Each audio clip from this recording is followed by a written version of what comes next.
colonoscopy. Visit radiologyinfo.org/virtual CT.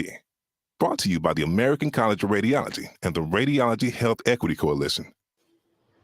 This is Joanne Bell from Black Women's Leadership Council, and I'm here to share some important information for 2024 voters. Pennsylvania's primary election takes place April 23rd. Now is the time to check your voter and party registration status. Last day to register to be eligible to vote in the primary is April 8th. There are 3 ways to cast your ballot in the primaries. Vote in person on April 23rd. Polls will be open from 7 a.m. to 8 p.m. Absentee ballots are for those who cannot make it to the voting booth in person, and mail-in ballots are available to all eligible voters. Last day to apply for a mail-in or absentee ballot is April 16th. To bookmark these important dates and find more 2024 election information, go to wordradio.com. 2024 vote. This is your word on democracy. Your vote matters. Our democracy matters. This public service announcement is brought to you by AARP.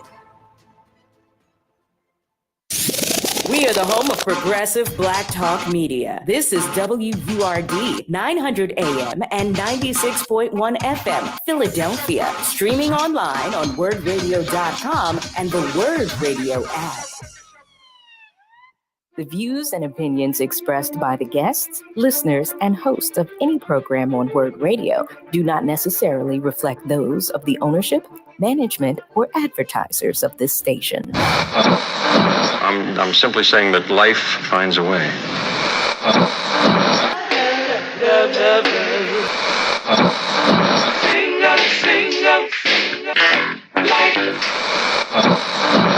All right, people, write something on the board. Let's spell it. First letter. L. O. G. What's that? What? It's time. It's time to have real, honest, open, difficult, and inspiring conversations. It's time for Love and Life on WURD, Progressive Black Talk Media.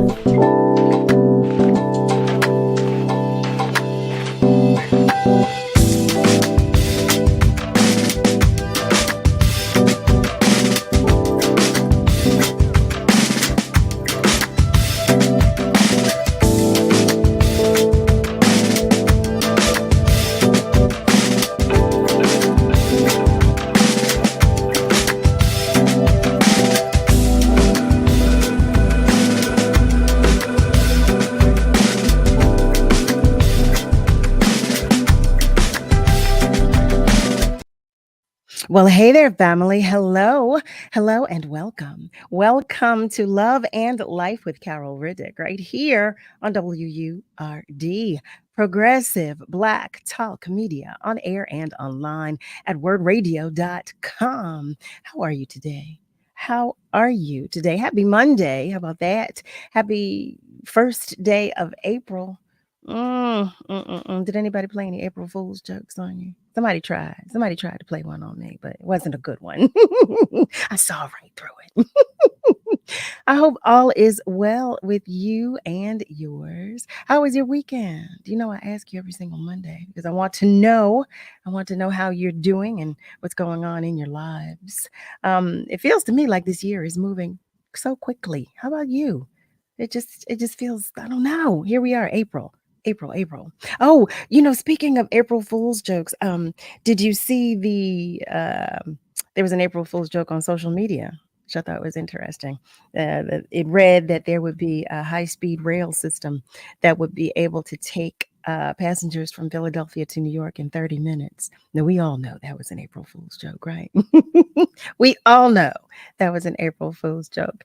But in any event, family, let me know how you're doing today. I really do want to know. While I wait for you to do so, I will share with you today's Black History moment. Well, Black History 365, that's what we're calling it. Today's Black History 365 moment is a did you know? Did you know that the desire to escape slavery was once classified as a mental illness called drapetomania? Black people were considered mentally ill for refusing to live in bondage. Drapetomania was a supposed mental illness that in 1851, American physician Samuel A. Cartwright hypothesized as the cause of enslaved Africans fleeing captivity. Mhm. This hypothesis was based on the belief that slavery was such an improvement upon the lives of slaves that only those suffering from some form of mental illness would wish to escape. Family, that is today's Black History 365 moment. I want to share some love with all of our love bugs who are celebrating a birthday. Happy birthday to you if you are celebrating a birthday. And if you're joining us on our socials, let us know. Send us a hello, send us some love. You know, Nick and I love the love you share any way you care to share it. You can also give us a call. You can do that by dialing 215-634 8065. You can even call us toll free. You can do that by dialing 1-866-361-0900. Yes, yes, yes. So I was sharing that I hope that all is coming along well with you and for you and yours.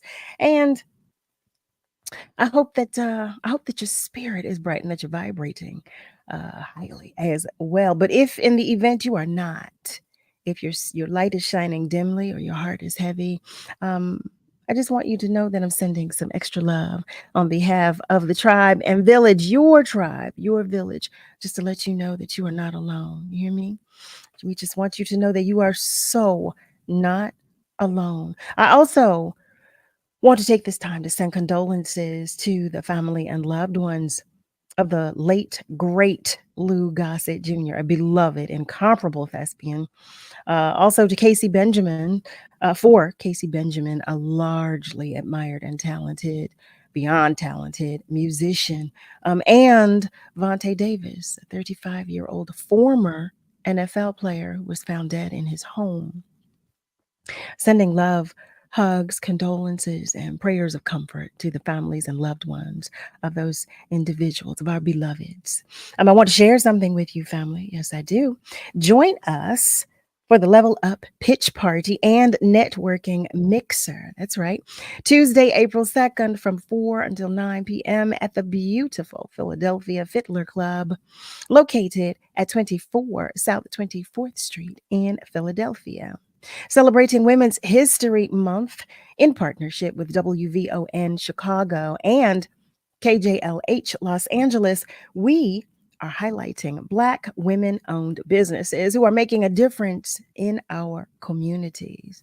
That's right. Come on out and cheer for your favorite business as the 5 finalists vie for a chance to win the grand prize valued at $5,000.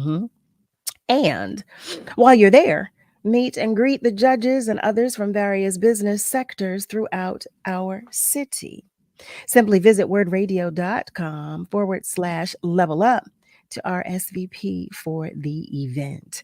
Level Up 2024 is sponsored by Comcast, Pennsylvania Lottery, Keystone First, Bank of America, Live Casino and Hotel Philadelphia, and Pico.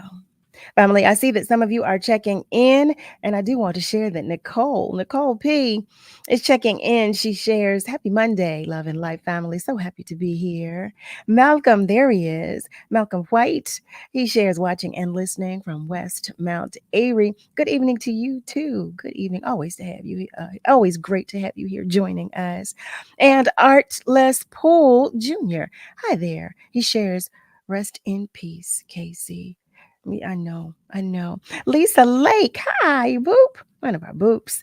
She's sending some love as well. Eric is joining us. He says, good evening. Happy to see you this evening. How was my Easter? My Resurrection Sunday was wonderful. It was amazing. It really, really was. How about that? I neglected to say that.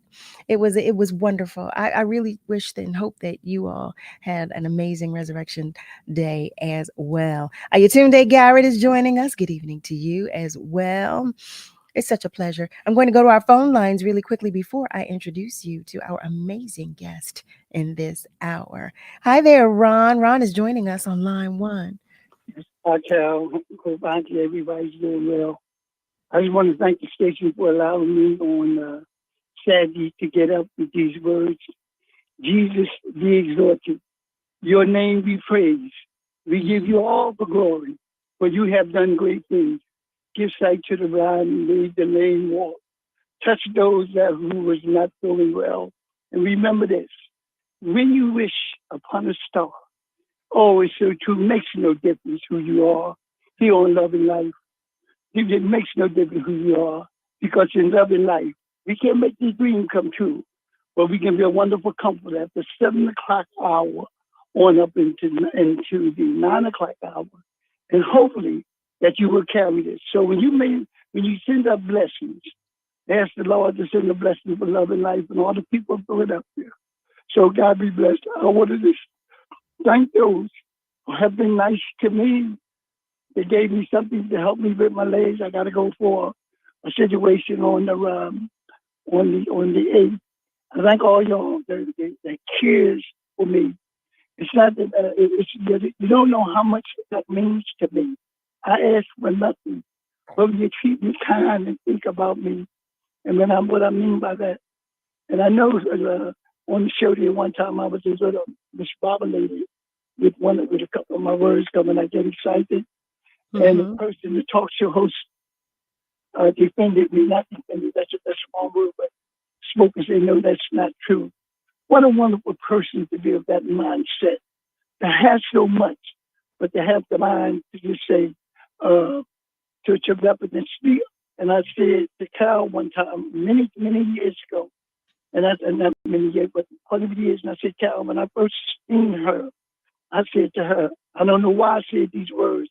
I said, speak for those who could not speak for themselves. Well, why would I say such a thing? It's because I was listening at her, the compassion, and because she persevered. Look at her show today. And not only did she give, it comes right back. And she goes out into the war, and it comes right back to her. Cal, maybe you'll do a thing on the political thing before the election comes, and remind us how significant it is that we vote. And I'll just give you one thing that you might want to consider about the health care. I don't know what type of insurance you have, Cal, and that's none of my business, and the listening audience. Everybody may not have the insurance like I have, Medicare, stuff like that. Insurance is going to be something else in this country. So this is one of the reasons why I would think, Cal, that you would try to address that, give us a reason, make sure what we already have, that we can even make it better.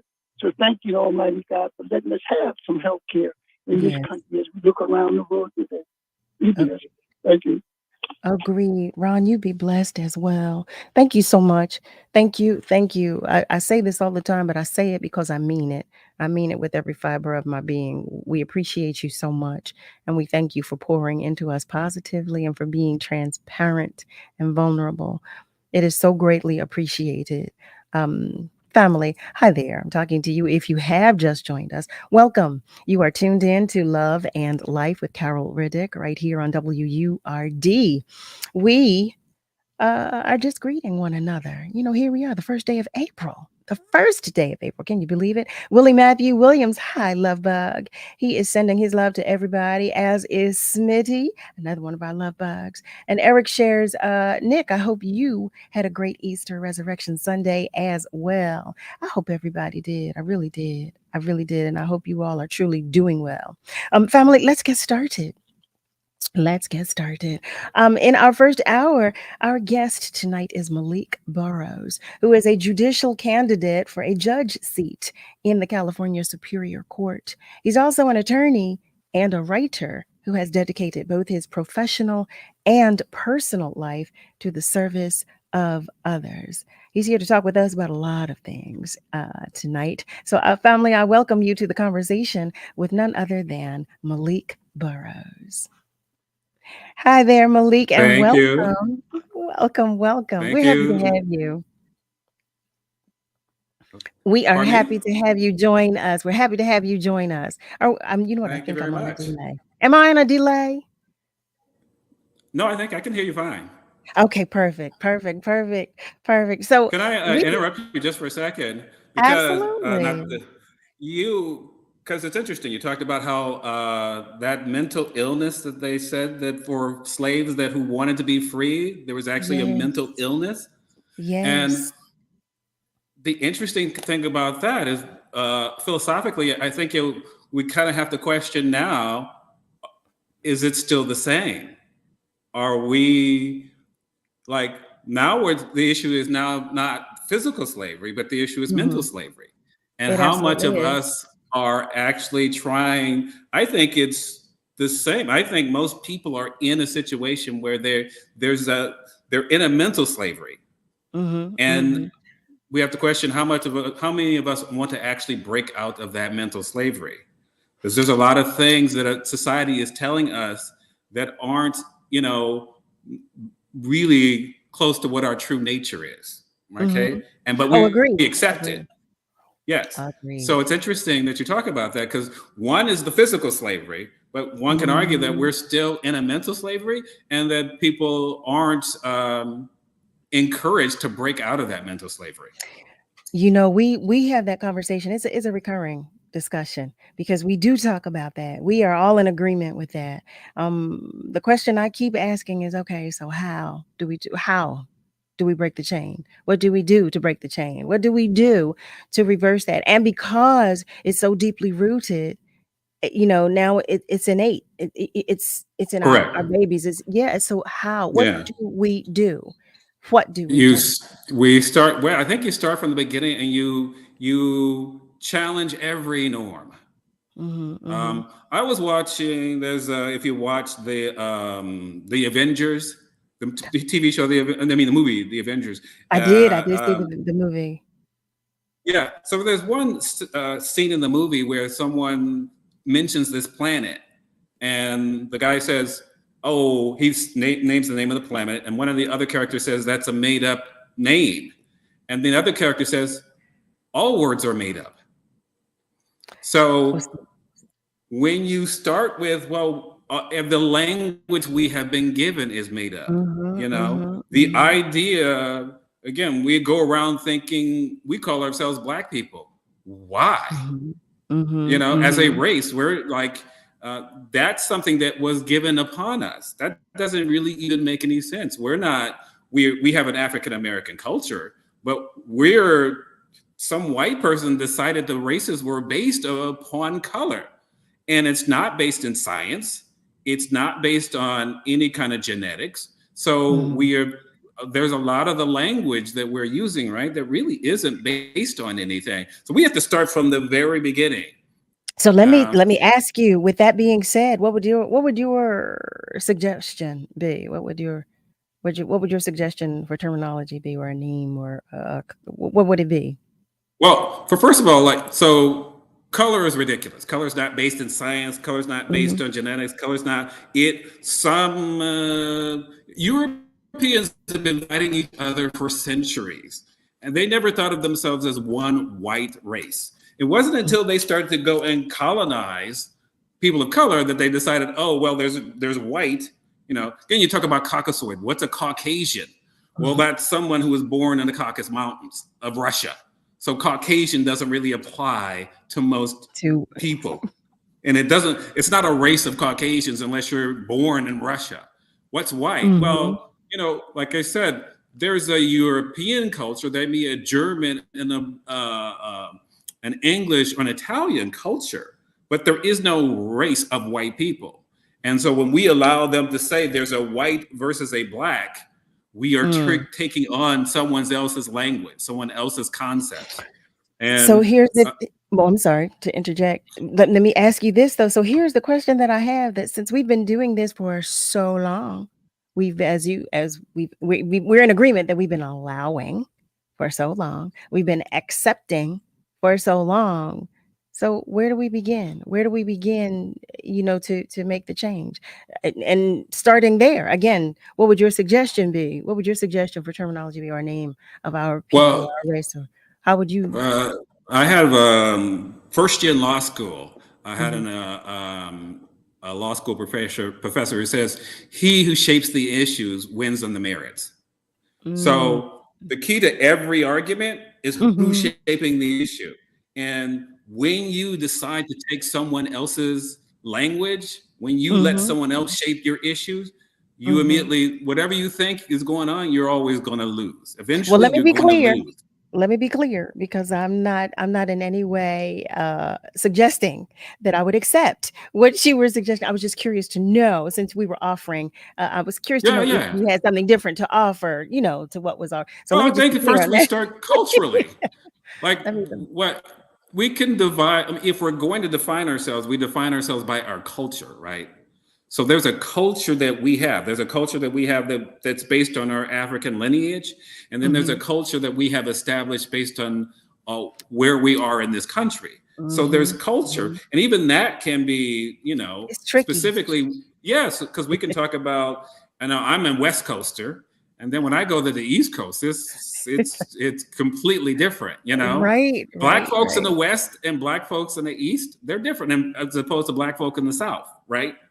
So, but we can talk as African Americans. We can start with our African American culture, and then we can start with the culture we have created when we've come here as well, right?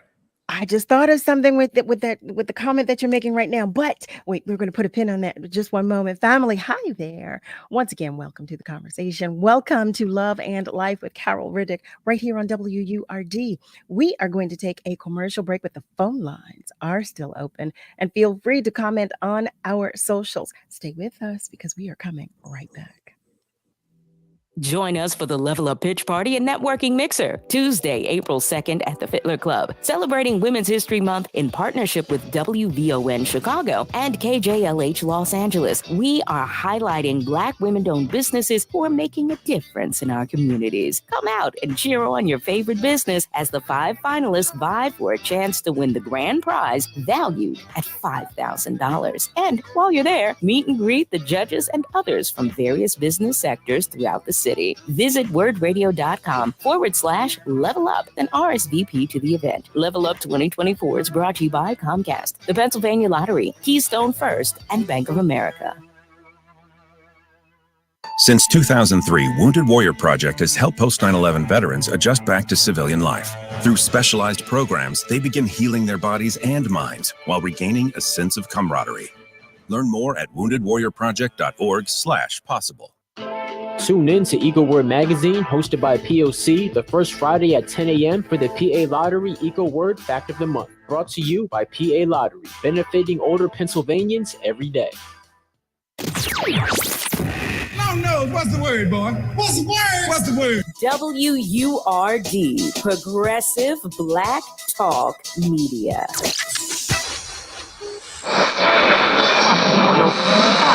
What is love? You're listening to Love and Life on WURD, Progressive Black Talk Media. I think I know what love is.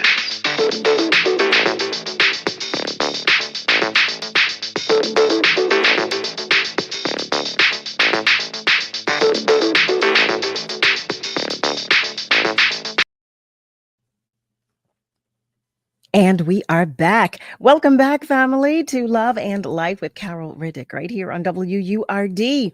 We are talking with Malik Burroughs in this hour. Well, I should say tonight, because the conversation with the way we've started our conversation, we might be here all night. This is juicy. This is juicy. But Malik Burroughs is a judicial candidate for a judge seat in the California Superior Court. He's also an attorney and a writer who has dedicated both his professional and personal life to the service of others. Now, we started our conversation. We were talking about the Black History 365 moment. And when I tell you, I'm so interested. We haven't even gotten to talking about you yet. We've been talking about I'm our sorry. Black History. No, what? Don't apologize at all. That's what we do here. We go all over the place. Well, I go all over the place. So this is par for the course. But no, and I'm interested in this conversation. I'm always interested in knowing, what the next individual thinks or feels and about different perspectives. I'm always interested in hearing different perspectives. So that's what we do here. We talk about everything, Malik. So welcome to the family. Okay. Thank you. Thank you very much. You are welcome. So you were saying just before the break, when you were talking about, and this, I'm mixing apples with oranges, so I have a tendency to do that too. you used the term African Americans. And, there was controversy about that at one time because Black people had become accustomed to being referred to as Black people. And then when the term African Americans was introduced, there was some controversy with that. I'm just curious to know your own personal thoughts on that conversation and about both terms, quite honestly. Right. When I was in law school, I went to UC Berkeley Law School. And so when I started, we were the Black Law Student Association. And then during our time, we changed our name from Black Student Association to Law Students of African Descent. And that was a big uproar. There was a lot of discussion that went into it. Now, the interesting thing is once we did that, guess what? There was a white South African dude who was like, yo, I want to be a member of, Law Students of African Descent. I'm from South Africa. Why can't I join? And of course, we were like, dude, it's not for you. Okay. So there's language is imperfect. So as human beings, we tend to want things easy. We don't like messy. And the very nature of our existence on this planet in this state is going to be messy. So we have to be comfortable with some uncomfortableness. We can define ourselves, like, first of all, let's be logical. We're not even Black.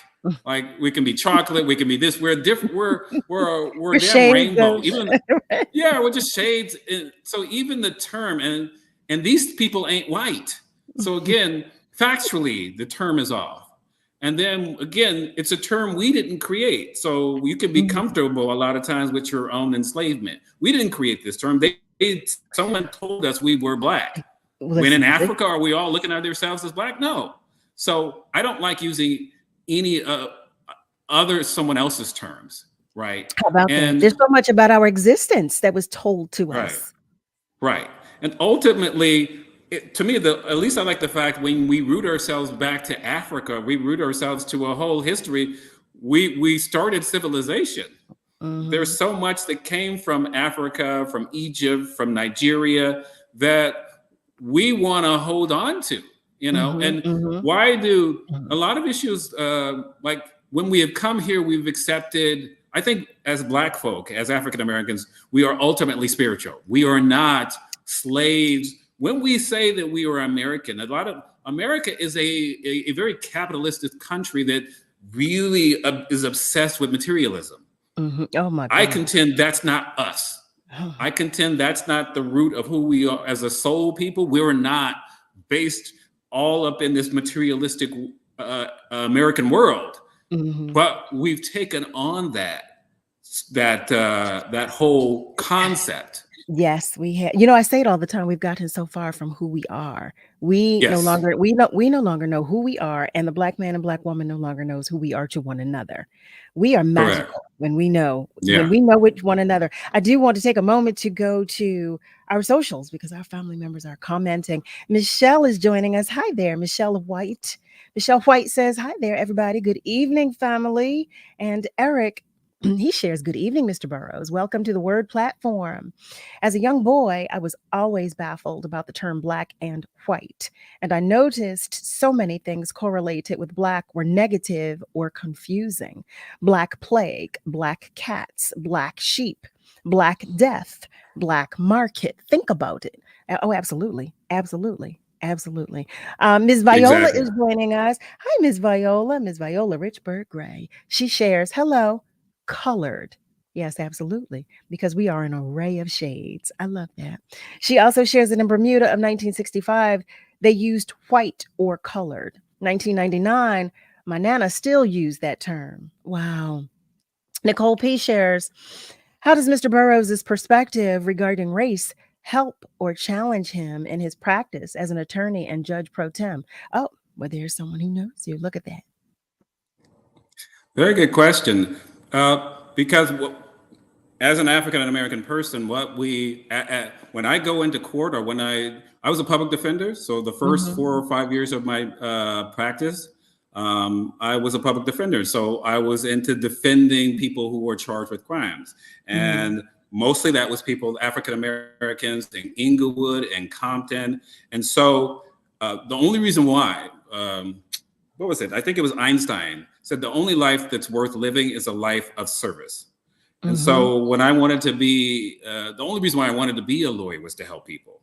And I realized that it's like a boots on the ground kind of thing. You have to be in the situation. You have to help your community. So as a judge, pro tem, and as an attorney, I've spent my whole life trying to help see if I could shift the paradigm in terms of how African Americans are treated in court. There are very few African American attorneys. The numbers are growing, but and the same thing with the African American lawyers. So, judges. So even being there, my presence in some ways will help people through the system and help people have a little bit more confidence in the system, whether they should or not. But what my goal is when as a lawyer and as a judge, is to make sure that I give a perspective that isn't really validated when you have other groups who have so little, when you don't have any interaction with other people, you tend to dehumanize them. And so I try and bring my African-American experience to both as an attorney and as a judge pro tem. We've been dehumanized for years, for centuries, if you will. Thank you. And for imagine that if you've been charged with a crime. Charged with a crime. I mean, I had one time when I was a public defender, and I was representing this black guy who was charged with the possession of drugs. And he was like, I'm innocent. We're going to trial. We're going to trial. And I'm like, yes, let's do this. And then all up the trial, there's a white judge. When we're ready to start the trial, there's a white judge and there's 12 white jurors. And 10 minutes later, he's like, you know what? I'm going to take the deal. I can't do this. And that's what we're up against. That. That's the world in which we live. You know, I want to make a comment about Eric, about your comment about so many things, about the labeling of so many things negative with the word Black. So I have a story to share. There was I used to work as a legal assistant, as a matter of fact, and there was an attorney with whom she worked in the office. I did not work with her directly, but her family had come in one day, and her little girl, little baby, she had her puppy with her. It was the cutest little thing. And I said, oh my goodness, your puppy is adorable. What's the baby's name? And she said, his name is Blackie because he's so bad. First of all, I had to get myself together first. But this is a baby, so she was taught that. That wasn't anything that she thought of on her own. She was taught that. Right. So I immediately looked at her mother and her father, because that came from them. That didn't come from her. You know, she was, like I said, a mere child. So when you talk about, Eric, you talk about so many things being labeled as Black, you know, the Black History 365 moment that I shared today. I mean, it's been a centuries old, I don't even know how to label it, but we've been damned for centuries. And it does continue. But I will say that I am happy to know that there are those of us who do work in the judicial system. There are those of us like yourself, Malik, who are in the systems that are helping those of, you know, us who are in the system. I do want to share that Ms. Viola, she follows up by saying she's not the same shade as her two sisters. I'm not the same shade as my mother. My mother is about your complexion, Malik. So when we talk about the colors, we are rich in color. We are so rich in the spectrum of color. Sherry, my cousin, hi there, beloved. My boo, she asks, how do we as a people stop using the N-word as if it's our name? How do we stop using the N-word as if it's our name? Now, that's a good question. I don't know that I can even answer. I can't answer that. Do you have a response you would like to offer to that, Malik? It's an excellent question because, again, back in the 90s when I was in law school, I was in Berkeley, we were talking about all these issues. And, back then there was this idea that, and a lot of people bought this idea that when we take up the N word ourselves, we are then reclaiming it and then taking the power away from the white person and then actively claiming it for ourselves. And at the time, it sounded like a really good argument. But of course, I think over time, we realized, well, that's not the case. And it's interesting because, again, I think a lot of these things are just broader to the human experience, really. There's a Danish philosopher, 1500s or whatever, Kierkegaard. And he stated, if you label me, you negate me. Okay. And my belief is, if you label yourself, you negate yourself. Every label in some way, shape, or form is a limit. And so there's this tension, right? Because as human beings, we want some ideas and concepts that we can hold on to. But the very time we accept these concepts, and accept these labels, we negate ourselves. Now we're all into,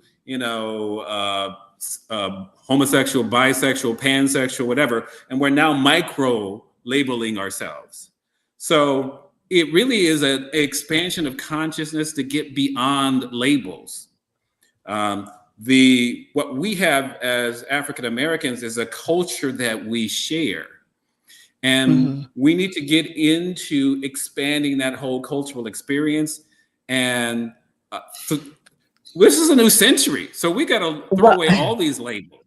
Yes. The only thing we have to do as quote unquote Black people or African Americans, we have to reinvent ourselves. Well, first, in we don't every know. safer way. We don't know who we are, though. We first need to do the research to find out who we are, find out from where we come. We need to know our lineage. Our babies don't know. They don't know. They don't know who we are. They don't know the kings and queens that we Well, once yeah, but was. part of that has to go. It just has to go deeper. So, okay, I mean, knowing your history is fine, great, right? And then That's a knowing where great we come start. from, that's a great start. But ultimately, we're spiritual beings. Absolutely. So when you know where you come from, you find that out. Right. And the great thing about being, going back to our African lineage is we realize we're not consumers, right? We're not materialists. We're not capitalists. We are ultimately, first and foremost, spiritual beings tied to this land and something greater. And then once you sort of expand that consciousness, then to me, the labels fall away, right? And they don't have as much meaning, and then we can create from there, Would they? Do you believe they would? Well, because, and I'll say this to you. I'll say this to you because there's a certain part of who we are as a people that does accept and understand that we are spiritual beings. Some of our babies do know the power that we hold as it pertains to commerce alone. Like they know bits and pieces. The information that they have is filtered, but has it changed us for the better? I don't know that it has. I don't know that having even the a modicum of knowledge about who we are has helped. I don't know that, and I think it's because they don't really have direction because there aren't enough of us that are guiding and leading and are there, to bridge that gap. I think there's a huge gap. They're learning information, like some are learning information, but they don't know how to apply it to life today, and they need guidance. That's my own personal opinion. Now, family, right? That's my own personal opinion, and we all have opinions. So that's why we're here. Information is limited, right? Information is just things that we can sort of extract from the ethers, right? Absolutely. Yeah. But there's something greater than information, that's knowledge, right? And then there's like when we know, essentially, if we can. The problem with the internet now and with society is everybody's just picking up little bits and pieces of information and then using that to self-define something that's already been defined for them, right? What I So, just said. That's what I just yeah, said. That's what I was like. They have no guidance. They have no right. and that's what I'm talking about, bridging the gap. But this, I want to bridge this gap really quickly though, because in the moment we're going to go to commercial break. And Malik, I want to talk so much more about you before we, we get more into this. Because listen, you're welcome to stay because we can talk about this. We have an open forum in our second hour, so we can continue this. But I want our family members to also know of the great work that you're doing as well. And I haven't even asked you to tell them, a little bit about you, from where you come and all that good stuff. Oh, So certainly. what we're going to do right now, we're going to take another commercial break. Family, ooh, I'm loving this conversation tonight. Malik, it's a pleasure to have you here. Family, know that Thank the you. phone lines are still open and feel free to continue to comment on our socials. Stay with us because we're coming right back. The Pennsylvania Lottery's $160 million cash blowout scratch-off will have you ready to step up your A game. A little birdie told me you could have a chance to win top prizes of $3 million. Pick up the Pennsylvania Lottery's $160 million cash blowout scratch-off for the ultimate hole-in-one. Players must be 18 or older. Please play responsibly. Problem gambling? Helpline 1-800-GAMBLER. What is dedication? My daughter started making necklaces. She makes what we call affirmation fashion. I tell her every day that your black is beautiful. And if there's anything better than being beautiful, it's being smart. If there's anything better than being smart, it's being kind. And reaffirming that every day is our method of making sure her chin never drops. That's dedication. Visit fatherhood.gov to hear more. Brought to you by the U.S. Department of Health and Human Services and the Ad Council. Hello? Man, where are you? I thought you were coming. I can't. I'm in bed with the flu. The flu? Whoa. Grandma's about to crowd surf. Man, I'll call you back. Don't get stuck at home with the flu. A flu shot is safe, effective, and you can get it at the same time as your COVID-19 vaccine. A flu shot is the best way to prevent the flu and its potentially serious complications. Don't get flu FOMO. Learn more at getmyflushot.org. Brought to you by the AMA, CDC, and the Ad Council. Countless victims of human trafficking walk among us, invisible until now. The Blue Campaign provides a unified voice for those who work to combat human trafficking. It's time to open our eyes. Learn what you can do by visiting dhs.gov/Blue Campaign. No, what's the word, boy? What's the word? What's the word? WURD, Progressive Black Talk Media.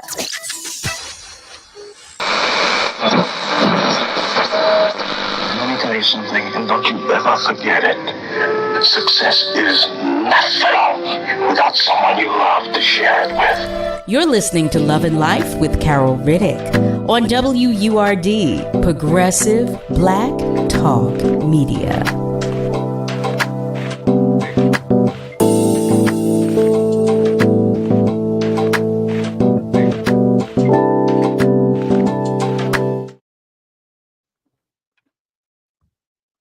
Well, hey there, family. Welcome back. You are tuned in to Love and Life with Carol Riddick right here on WURD, Progressive Black Talk Media, on air and online at wordradio.com. We are talking in this hour with our new family member, Malik Burroughs. We're talking about everything, family. Yes, we are. Yes, we are. But I want you to know a little more about Malik and all the great things that he's doing. So, Malik, before we continue our conversation, because we're going to continue our conversation.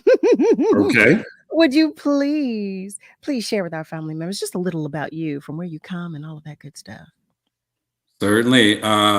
So I was born and raised in South Central Los Angeles. For most people, what they know of South Central Los Angeles is from what's that show on FX? The one about the cocaine dealer. Oh my God. Yeah. And then the Boys in the Hood. So that's all really most people know about is gangs and drugs. What's interesting is when, so my grandmother came from Louisiana, and it was 1945, and she moved to South Central Los Angeles. When she moved to South Central Los Angeles, it was all white. Oh, wow. And they had racially restricted covenants. So it was literally illegal for her to buy the property, and it was illegal for the person. I think the person who sold it to her was Jewish. I'm not sure, but it was illegal for them to sell it. So she was breaking the law. Now, of course, as soon as she moves in, the white folks just started moving out. So that was in 45. So probably mid 60s, you know, they didn't waste any time. By mid 60s, it was all black. Then comes, you know, gentrification in reverse. So all the services leave, all the businesses leave, and then slowly it deteriorates into gangs, drugs, and the whole 9 yards. But my grandmother persevered with my mother. We kept jobs, we worked hard. And from there, I went to USC undergrad and then UC Berkeley Law School. And then from there, basically I spent 5 years at the public defender's office. Then I'm like, yeah, I'm not sure if I'm making the changes that I think can be made as a public defender. And so from there, I've just sort of done my own thing in terms of representing clients, hopefully that I think are worth representing, to being a big brother. With Big Brother, Big Sisters organization. Exactly. I love that. Oh, I love that. Yes. To figuring, and then that's why I ran for, you know, I submitted my application for the judgeship. That's still in the pipeline. But, you know, as Black folks, whenever we try and do certain things, there are always gatekeepers. So I decided, well, do I want to wait on the governor? Are these gatekeepers, or do I want to sort of put my hat in the ring? And that's why I decided to run for judge. Because right now I'm a judge pro tem, but I wanted to be to see if I could be a full-time judge. And so that's why I put in my hat in the ring and said, like, you know, this is what I'm going to do to see if I can avoid the gatekeepers. But then also when you get into politics, that's also a different road. You know, there's also things, gatekeeping things that politics has as well. So absolutely. And so part of the reason why my campaign is ongoing. So even if it ends here at the primary stage, I'm going to run in a couple of years anyway. And the most important thing for this situation, I'm like, the most important thing I can say is we should all get involved. Because a lot of us think we're not politicians. I'm certainly not a politician. But what we really need is people who are, because even in my campaign, they want you to be a certain way to get a certain outcome.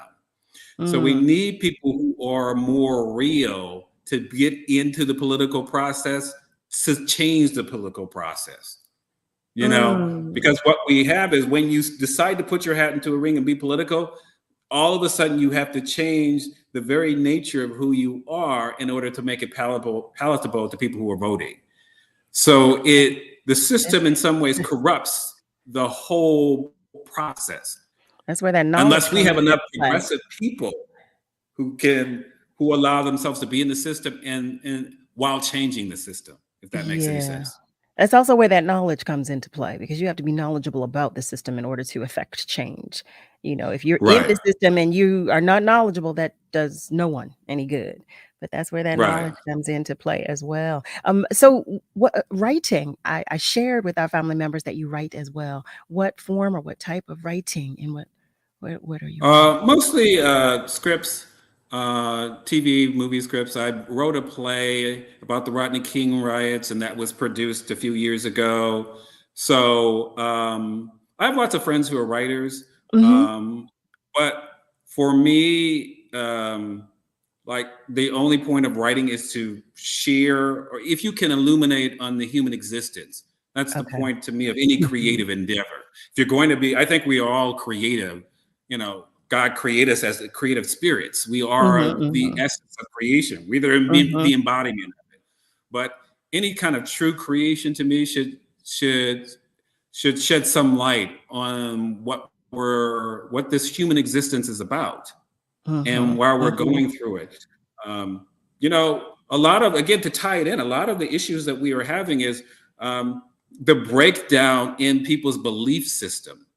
Religion isn't as important as it used to be, especially in the African American community. So people are looking for some kind of real, true meaning in life. Oh, Malik, you And just touched on something. You might want to stay with us in the second hour because I have a question for our family members, a conversation that you might want to join. I don't know if you have the time available. You are most certainly welcome to stay and join the conversation. But you just touched on something that I intend to introduce in our second hour. So thank you for thank that. you. Thank Yeah, you for so that. it's about being in the political system. More people who call themselves progressives just need to get involved and go for it. And no matter what the quote unquote result is, because by being in the system and keeping our head and keeping the knowledge, we change the system. That's interesting. That's really interesting to me. One of our family members, Eric, shares in response to part of the conversation we were having just a moment ago. We, as people of color, we've always in caps, been given multiple racial labels: the N-word, darkies, Negro, colored, mulatto, none of which we chose. How about that? Nicole P shares, sorry, off topic just a little bit. Mr. Burroughs, what inspired you to write? Do you write about these topics or more creative writing? Oh, so that probably came in prior to me asking my question. And Artless Poole Jr., he shares Snowfall. So he was sharing that he's familiar with Snowfall. it. Yeah, I never Snowfall. watched one episode of Me Snowfall. neither. Yeah. Me neither. I'm like, But I can't, no. I'm going to ask you if you have a response to Nicole's question. Nicole P. What inspired you to write? I just think we all have we are literally creation. God created us to create. And I think that's in all of us. And whether it's music, whether it's writing, whether it's singing, there's something in us that has to get out. And for me, honestly, probably singing would be the most thing that I like to do the most, but I'm not very good at it. Do you? What? What? Nope, not gonna sing. So let me find out. Writing is just a way to, I think, express all of what God has poured into me. Like God has just poured into you, Carol, and all of us. And I mean, if we're working 9 to 5, God bless, but there are ways that for us to get that out. So it's our if you can get it out in therapy, a if you 9 to will. 5 job, bless you, but get that out, whatever that is, It's our therapy. It's our release, if you will. Yes. I love it. I love it. It's Family. our God creation. When we are being creative, we are being the closest we are to our God, our true God spirit. So to choose to be creative is to choose to be the essence of God. You hear that, family? Do you hear that? Family, thank you for joining us. You are tuned in to Love and Life with Carol Riddick right here on WURD.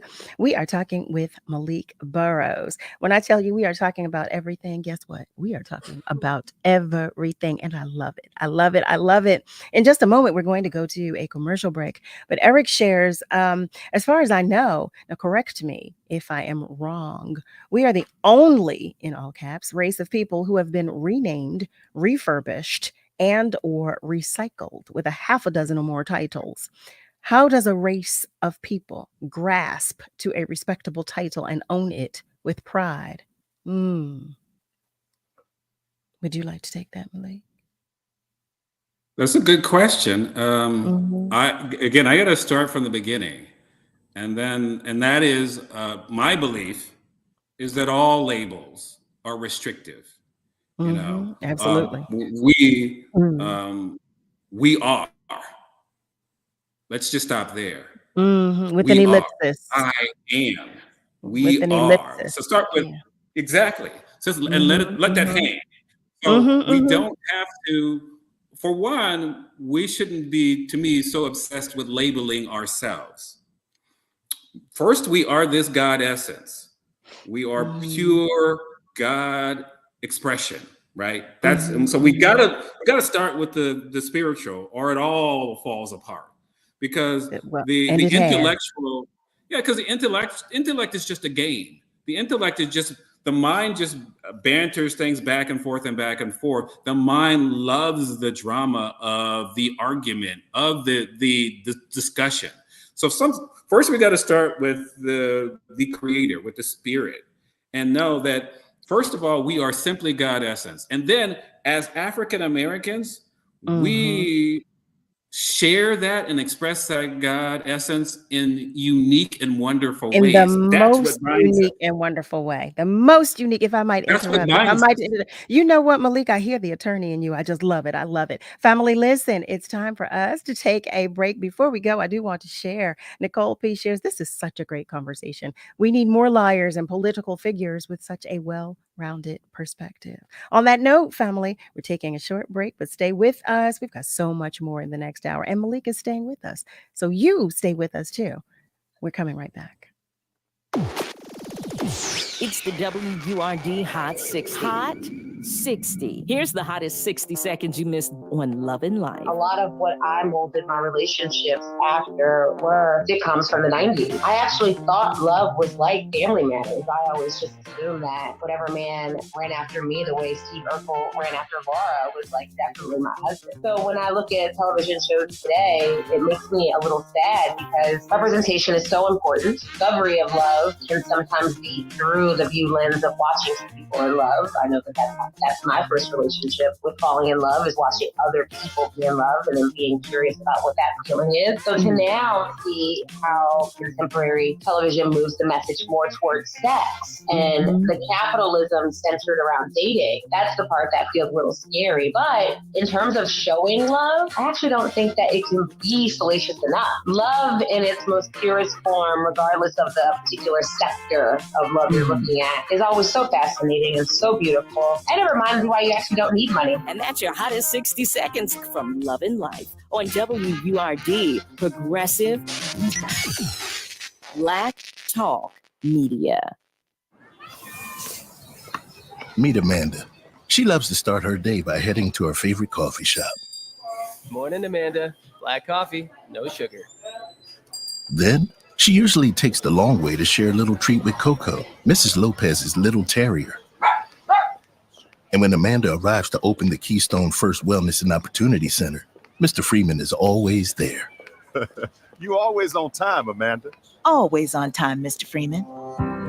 Amanda has been a community health educator at Keystone First for over 15 years. She knows this community as well as the community knows her. As a local health plan, we don't only take care of members. For over 35 years, we have known them as neighbors, friends, and family. As Southeastern Pennsylvania's largest medical assistance managed care health plan, our roots run deep. Visit KeystoneFirstPA.com to learn how we can help you get care and stay well. In your journey back to work, we understand the barriers you may face. We have a solution to bridge that gap. No matter your background, PA CareerLink staff are here to provide personalized assistance and help you thrive. Take the first step towards a new chapter in your career journey with PA CareerLink. Visit pacareerlink.pa.gov or your local PA CareerLink office today. Paid for with Pennsylvania taxpayer dollars. These days, my happy place feels a little happier, even if the fish aren't biting. Mental health care is working for Diego. See what it can do for you at mentalhealthcareworks.org. A message from the American Psychiatric Association Foundation. Stand with Word Radio as we continue to provide dynamic, progressive programming to inform and empower our people. We're living in unprecedented times, and we must stand together to protect and preserve Black Talk Media. Become a Forward member with the annual membership price of just $90 or a digital member starting at just $5 per month. If you're already a Forward member, sign up, family member, or friend to help us continue making history. Start or renew your Forward membership today. Visit wordradio.com/forward or wordradio.com/membership. This is the story of a very special woman. In a matter of seconds, she turned herself into a great mathematician or an entrepreneur. Her knowledge was limitless and still is. She could also make monsters disappear, especially those that lurked in the shadows under the bed. Once, this woman put back together a teenage girl's broken heart which had been shattered in 1,000 pieces just by giving her a bear hug. She masqueraded as a regular person at work, but as a superhero at home. Everyone knows her as Gabriella. I still call her Mom. Your hero needs you now, and AARP is here to help. Find the care guides you need to help, complete with tips and resources at aarp.org/caregiving. A public service announcement brought to you by AARP and the Ad Council. Nearly 1 in 2 U.S. adults have high blood pressure. That's why it's important to self-monitor your blood pressure in 4 easy-to-remember steps. It starts with a monitor. Be next to talk to your doctor about your blood pressure numbers. Get down with your blood pressure. Self-monitoring is power. Visit manageyourbp.org. Brought to you by the Ad Council, the American Heart Association, and the American Medical Association, in partnership with the Office of Minority Health and Health Resources and Services Administration. Celebrating Black excellence worldwide and bringing joy and power to the people. This is WURD 900 AM and 96.1 FM, Philadelphia. Streaming online on wordradio.com and the Word Radio app. You're listening to Love and Life with Carol Riddick on WURD, Progressive Black Talk Media.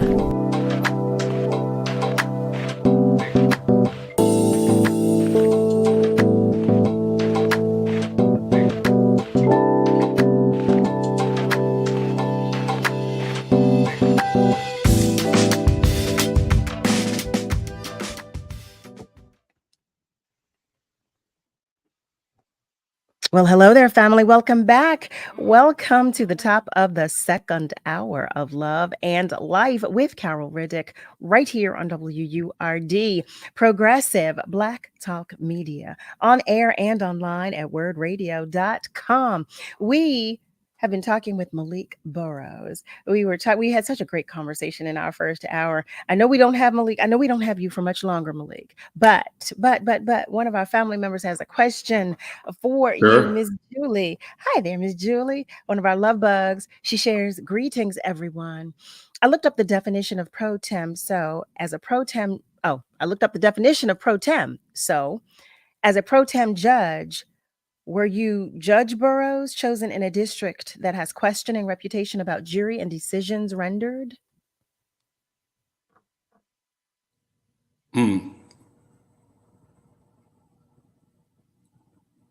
Not sure. Chosen a district that is questioning reputation about jury and decisions.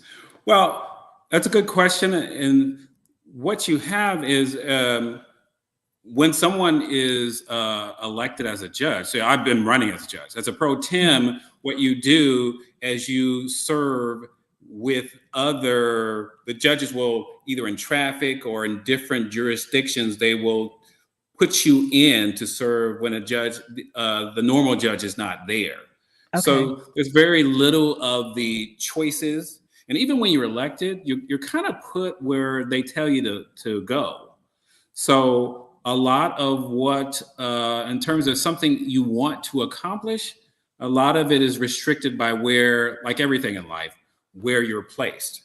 So, if you want to do something of substance, you can try, but they may still put you in certain situations or in certain districts where you don't necessarily want to be. So it's all kind of up to, there's a whole establishment that sort of determines where you have to go. It's interesting you would say that. No, thank you. It's interesting that you would say that because I was going to ask you about serving as a judge pro tem. So you're saying that that's really interesting to me. So you don't necessarily get to pick.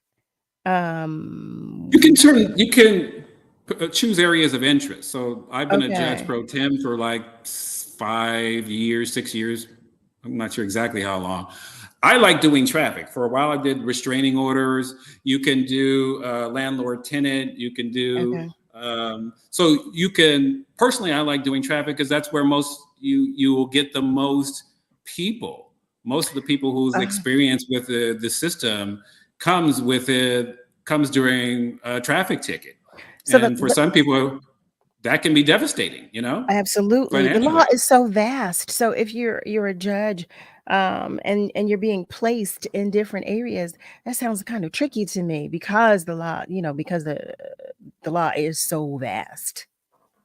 Right. So for all of us, hopefully, our desire, other than our own physical desires, the question in life is one, to me anyway, how does one best connect back to God?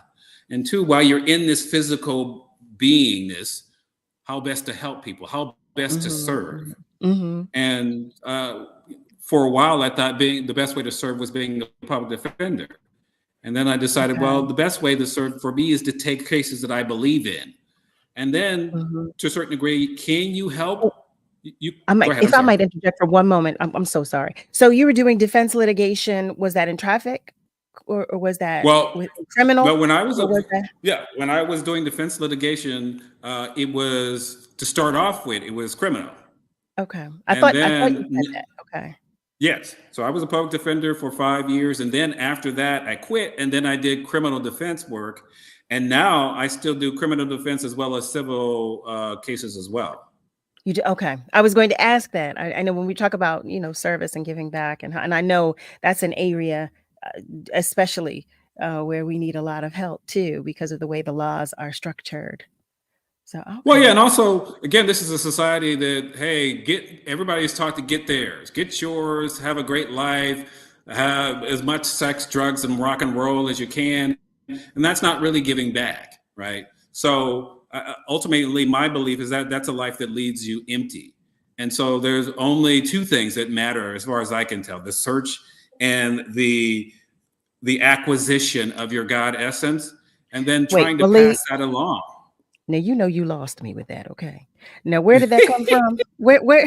Where did that come from? When I was asking you about defense litigation and you went to the pursuit of sex, drugs, and rock and roll, is that what you're saying about the clients? Are Well, you that's tying that everyone. Like in?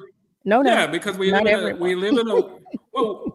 live in a world where that's promoted, right? That's Now what they want that us is to true. do. That is true. Yeah, and so to me, the point is, every single one of us has to choose, to me, the best way to serve. And whether that, you don't have to be a lawyer, right? It's just whether that be as a lawyer, whether that is a writer, whether that, how can we serve our community? How can we serve Absolutely. ourselves? How can we serve God? How can we serve our community? For me, Absolutely.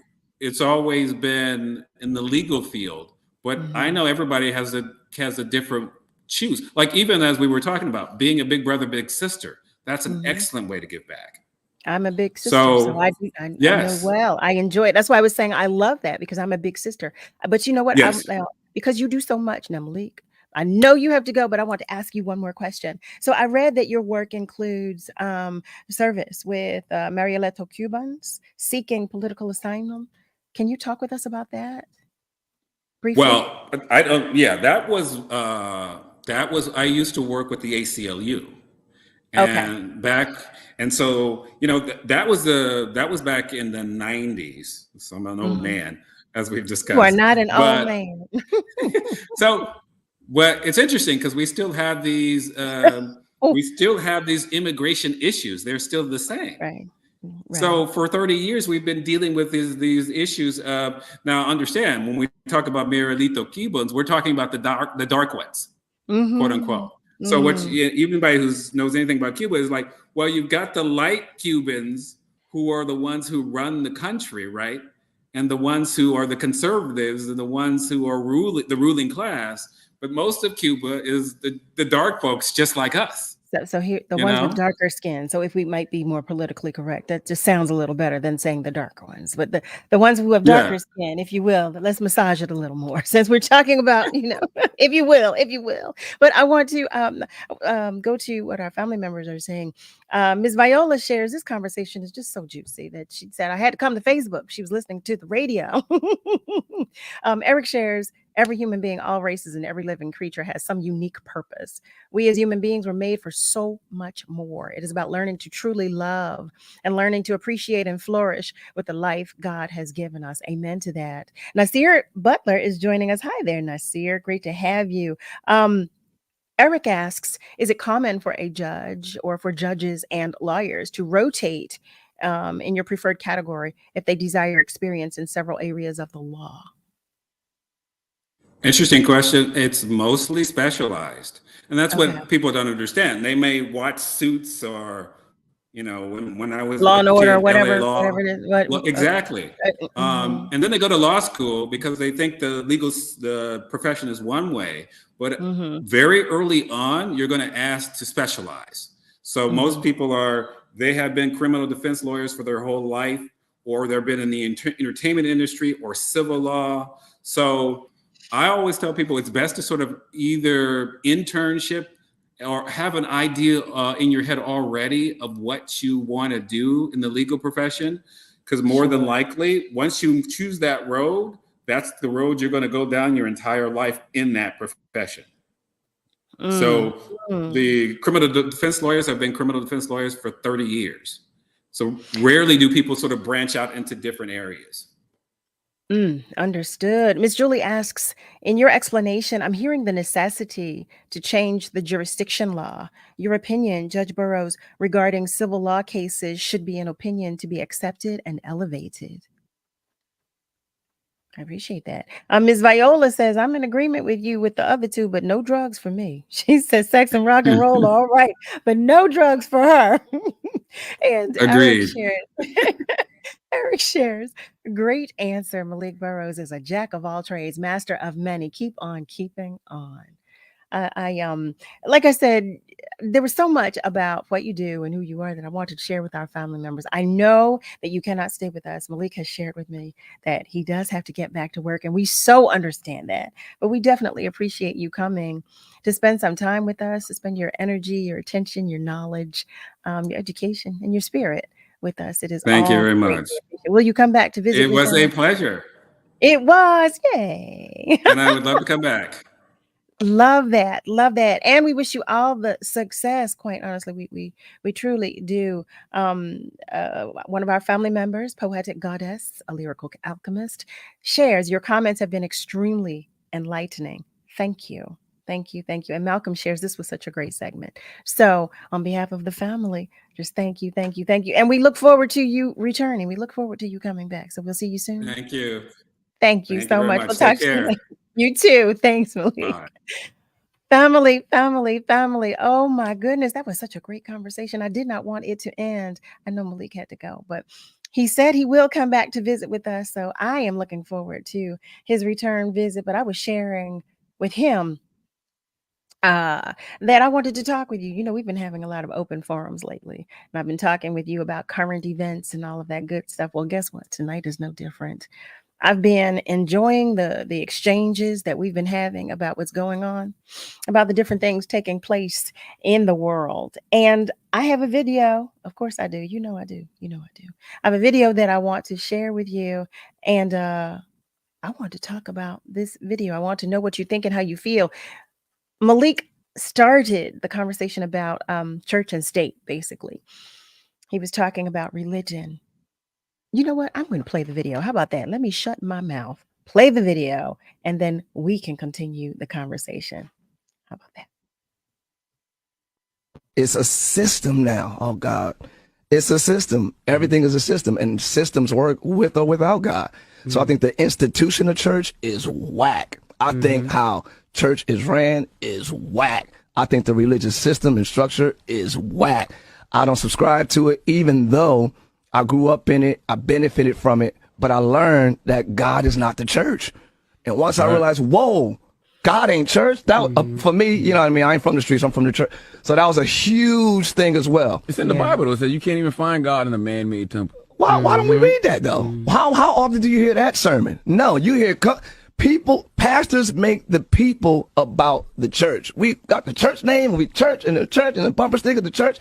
The church should be about the people. The church should be about the people, but the church makes the people about the church. So all churches now are a movement, but they're not about the people. They're not about serving and loving the people. What do y'all look for when you go to a church? What do y'all look for? Like you said, everyone don't touch your soul, don't minister to your spirit.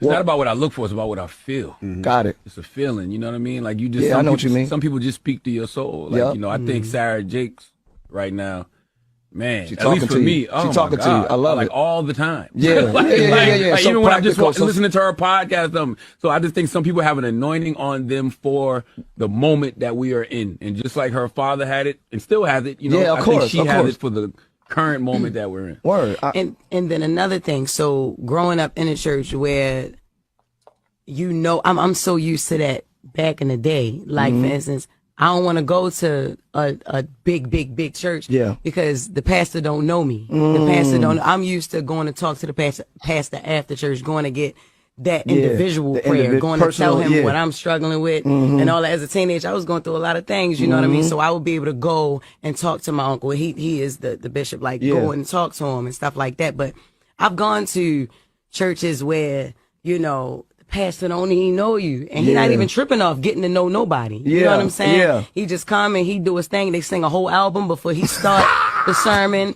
Only one album? Yes, right? You shout. I see people shouting. I see, you know, all of that, and that's what I'm used to too, because you know I can cut a little real in the church. Okay. You know? I start come from there. Okay. You know? Shout? And then absolutely not. I grew up Jehovah's Witness. Okay. So I ain't start going to church till later. So Got I was you. too grown for that Holy Ghost. Going around knocking on the doors. How you doing? How you know? He said too all grown that. for that Holy Ghost. Saturday. A lot of that be performative. Yeah, no, that's what I'm talking about. That's what I'm You ain't talking got about. time for that, but you got time to walk down every block and knock on Every everybody's block. door, handing the pamphlets. Every Saturday. Yeah, man, nobody got time for that. And too early. Y'all come too early. If you came around noon, it'll be all right. So yeah, the personal, personal has been lost. You know what I mean? And then it becomes to the point where the like I said, the pastor feel like he's God. Yeah, And that's a what lot I'm of talking these new about. churches and that's what I meant by churches is whacking, because I know I went on religious whack, and people, church people probably like, Ty, you just in my church last week. Yeah, I don't mean that.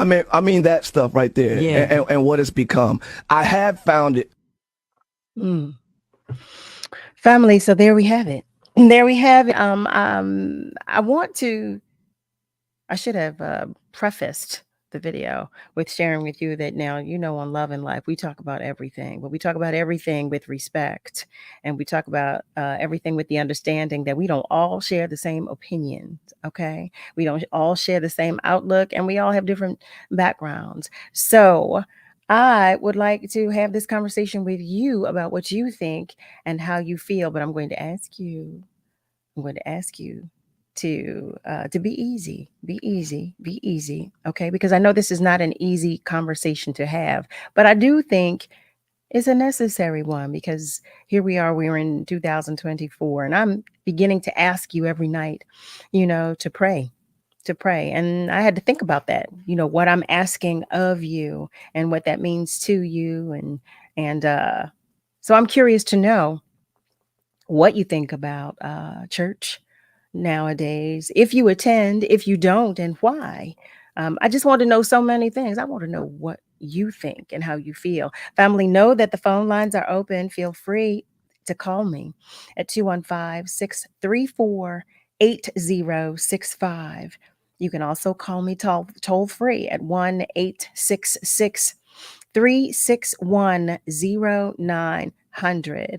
So the video that I just shared with you was Ty Tribbett, who is a renowned gospel artist. He's one of our beloveds. And he was sharing that church is no longer church, if you will. Not for him. He said he grew up in the church. And he was saying that basically that he believes that nowadays the pastors make church about pretty much them, or, you know, not so much about church anymore. So what do you think, and how do you feel about that? Talk to me. You know, when we have open forum and we talk about current events, I'm open to talking about everything. So if you say, Carol, I've got an opinion, I want to talk about something else, I'm open to that too. You know I am. You know I am, because I like it when we share and we talk about what's on our hearts and what's on our minds. So if there's something else that you say, look, I don't want to touch that, but I do want to talk about this, I'm open to it. So once again, give me a call, and you can do that by dialing 215-634-8065. You can also call toll free at 1-866-361-0900. And you know I most certainly welcome your comments on our socials, because I will do my best to read those aloud. Eric shares, I hear what they're saying, because as I've grown, matured, and have gotten a lot older, I've seen so many divisions of religions throughout the world. And unfortunately, it has become so commercialized. There are places of worship as big as mountains, and pastors and clergy richer than kings and queens. Agreed. So in saying that, though, about the pastors and clergy members being rich, does that mean that they've strayed so far away from the word and from the proper teachings of the word? Is that what you're saying? Are you equating their riches? I just want to know. And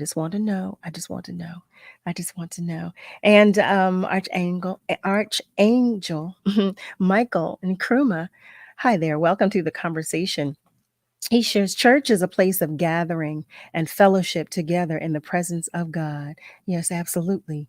He shares, but as a person, you have to have a personal relationship with God. I so agree. Your creator never looks upon anyone to worship God.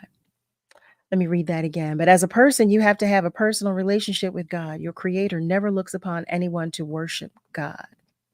So would you say that, in making that statement, Michael and Kruma, would you say that, excuse me, that you're in agreement with what was shared in the video, or are you saying something different? I just want to make sure that I have clarity with what you were sharing, because I wasn't as clear. So family, let me know what you think and how you feel. You know, I want to talk to you. I always do. And tonight, right now, is that time to do so. Nick, I'm coming back to you when we come back from commercial break.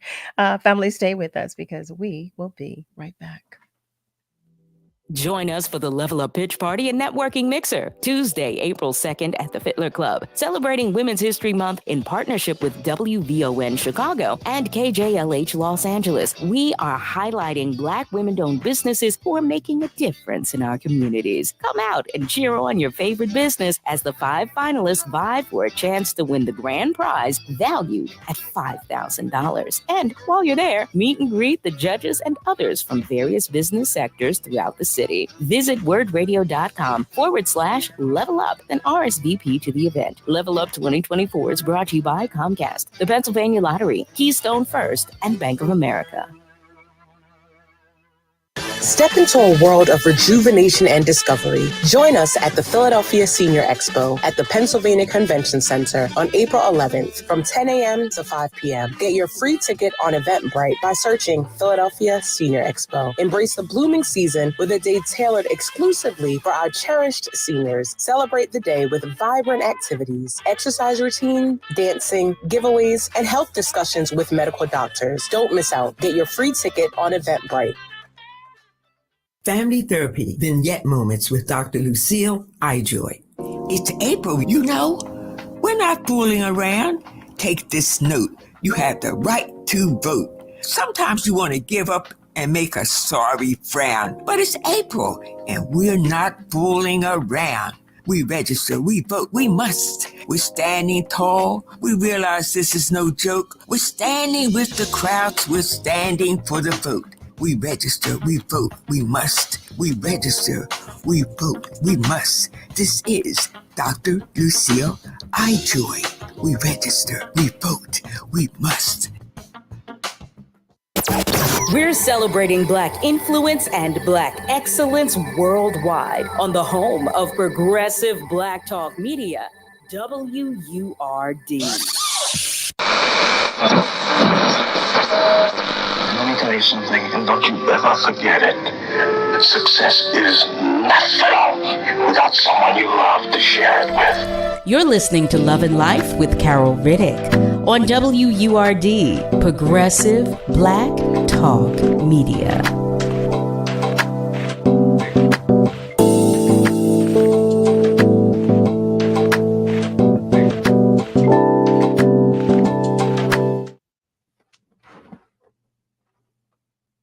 And we are back. Welcome back, family. Welcome back to Love and Life with Carol Riddick, right here on WURD, Progressive Black Talk Media, on air and online at wordradio.com. So if you've just joined us, I shared a video just before the break, shortly before the break, if you will. And it was a video with Ty Tribbett, a renowned gospel artist, sharing his opinion about church, the institution of church, I should say. And he says it's gotten so far away from what it used to be. So I'm curious to know of your opinions. And I share this, number one, because it occurred to me at the close of the show.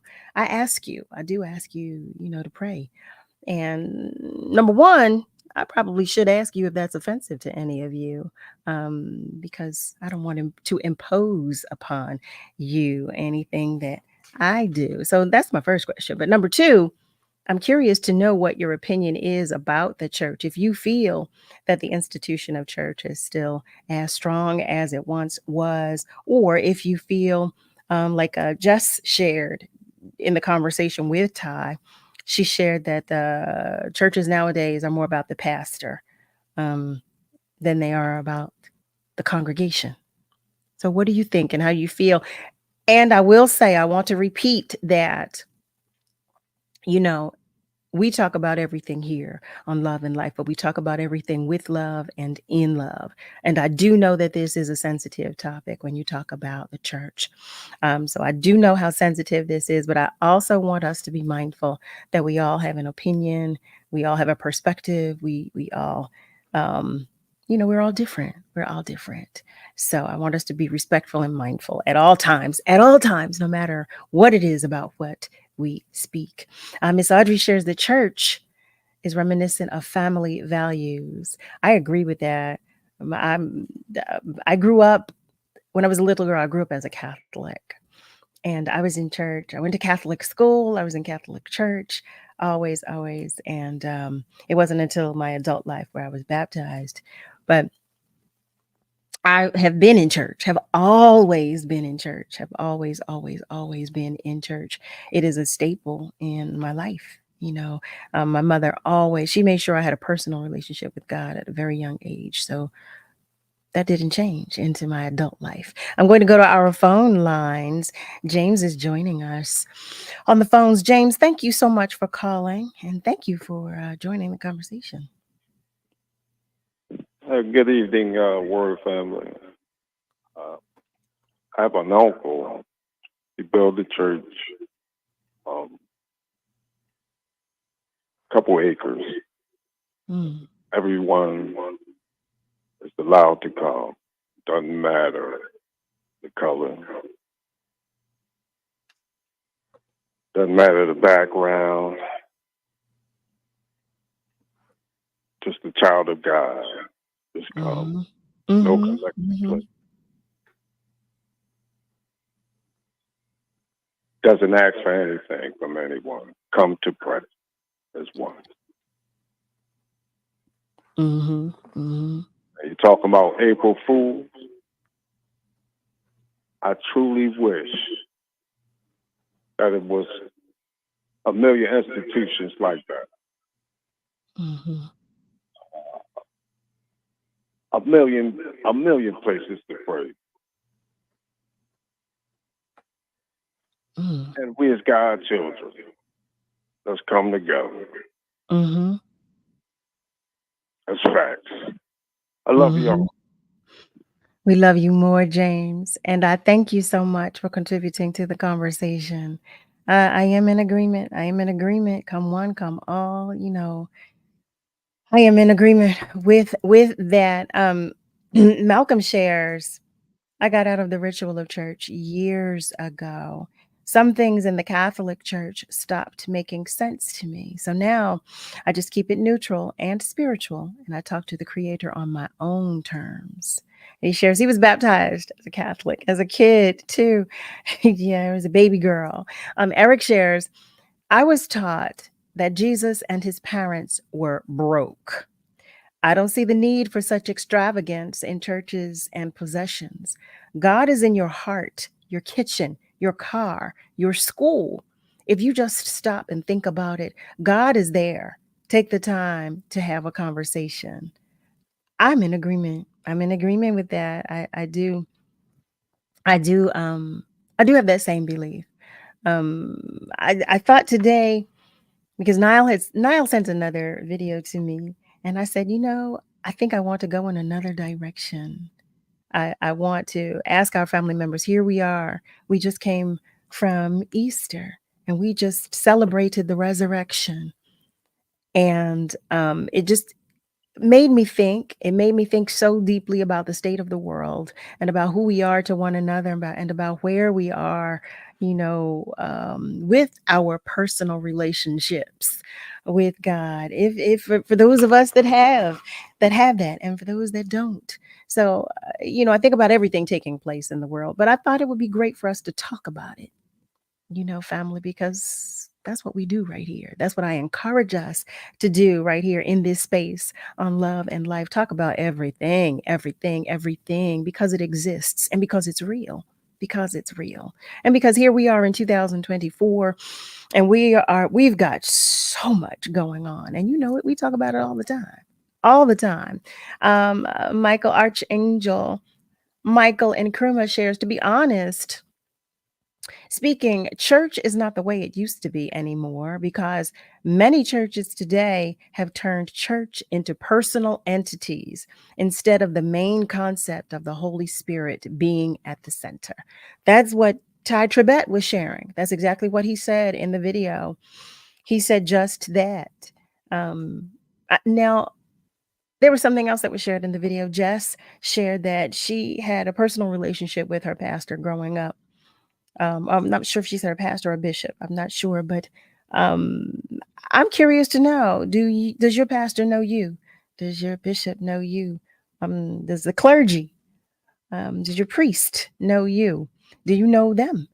Do you know who they are? Do you have a relationship with those in the institution at which you, the institution you attend, or do you have a personal relationship with God? Like I said, here we are in 2024. I'm asking, and you could say, listen. Now, it won't hurt my feelings if you say, Carol, no, that's too personal. I don't want to talk about that. You can tell me that, okay? Because everything is not for everybody, and you might feel like, well, that's a little bit much for me to share, and I'm okay with that.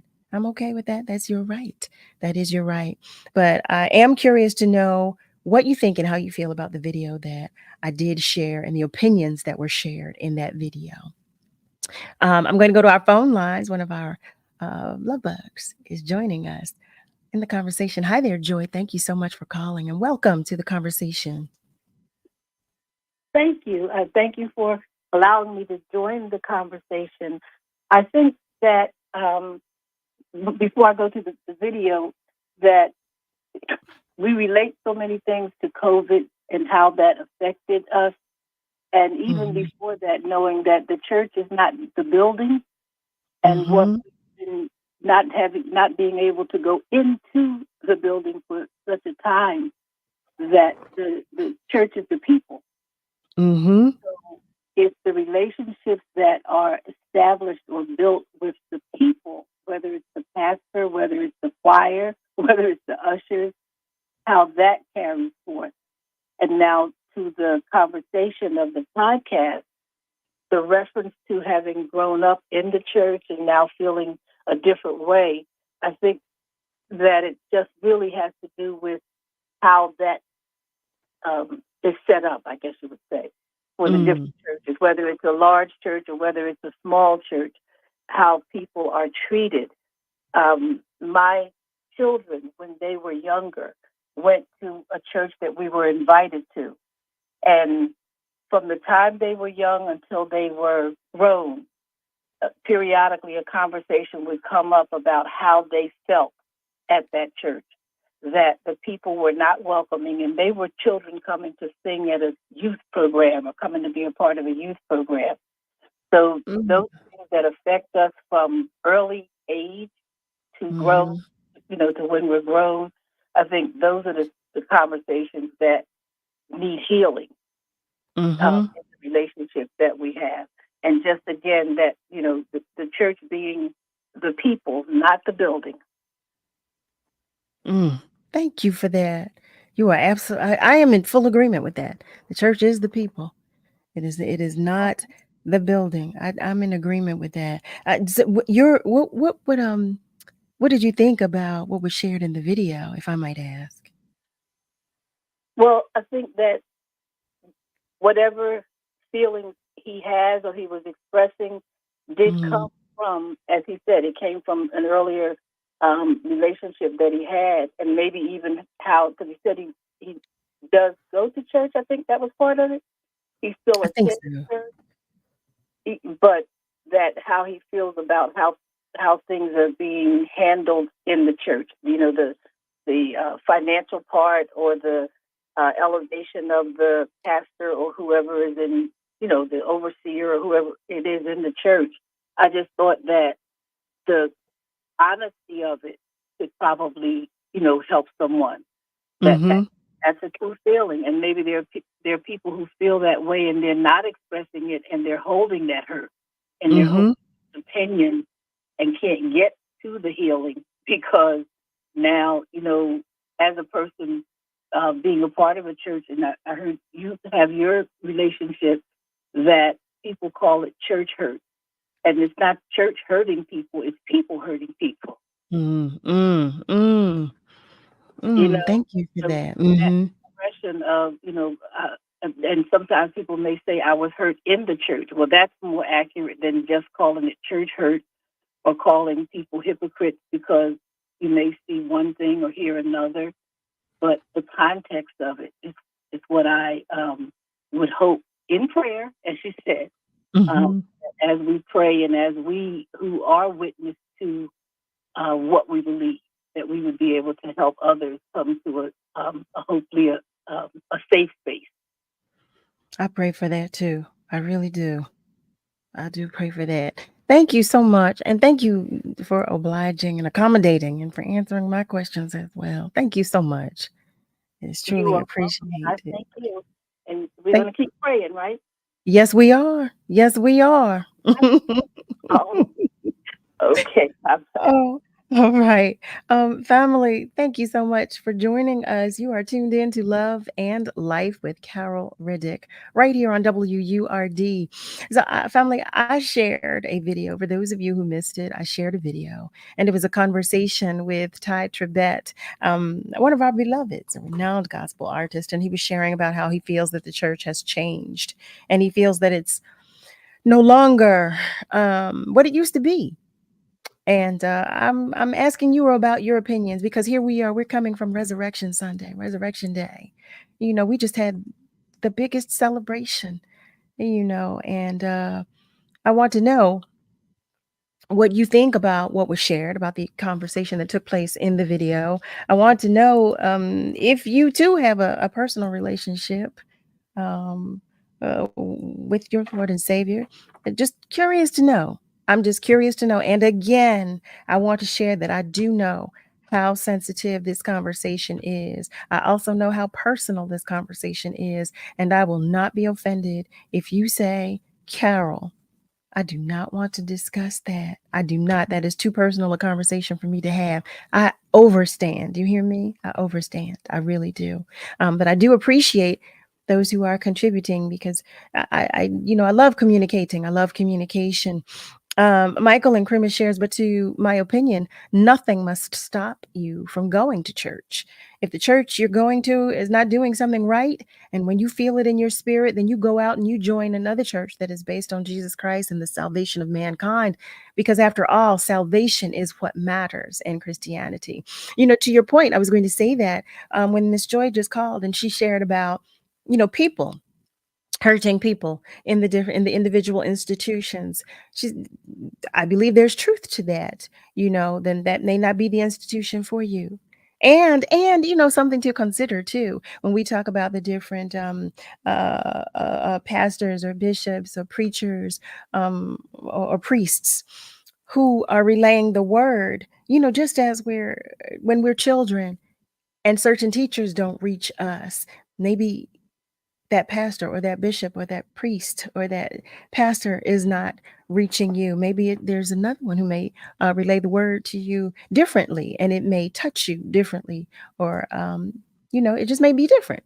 It may be different. Some things to consider, just something to consider. And Ms. Rosalind, our beloved, is joining us, and she shares that she's giving everybody their flowers while we are still here to smell them. And she shares that, Ms. Joy, you nailed it. People hurting people.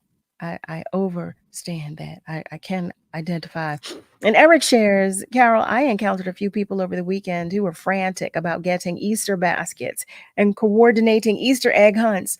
I said to myself, and I posted, that Easter is not about chicks, bunnies, and eggs.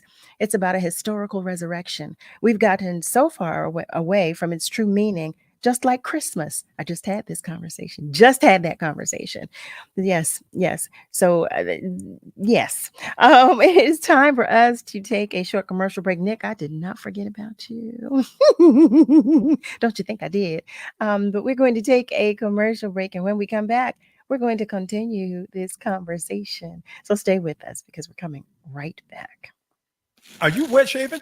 You'll get razor bumps. Nah, Pops, I'm good with Gillette Skin Guard. How long you been growing that beard Mama hates anyway? Since 77. I shaved and got ingrown so bad. That's why I use the Gillette Skin Guard razor, face scrub, shave gel, and moisturizer. So I don't have to worry about new razor bumps or shaving irritation. Gillette Skin Guard, huh? Your mama's gonna love this one. The best a man can get keeps getting better with Gillette Skin Guard. Buy now at a retailer near you. If you're like me, 60 and retired, making ends meet, especially here at the supermarket and drugstore, is tough. I'm so blessed to have found benefitscheckup.org. It's a free and confidential website from the National Council on Aging that connected me to $1,200 a year in programs that help pay for food, medicine, utilities, and more. Maybe it can help you. benefitscheckup.org. Tune into Solutions with Amadi Braxton, Fridays from 5 p.m. to 7 p.m. on WURD 900 AM and 96.1 FM. Progressive Black Talk Media. Streaming online at wordradio.com, on social, and on the Word Radio app.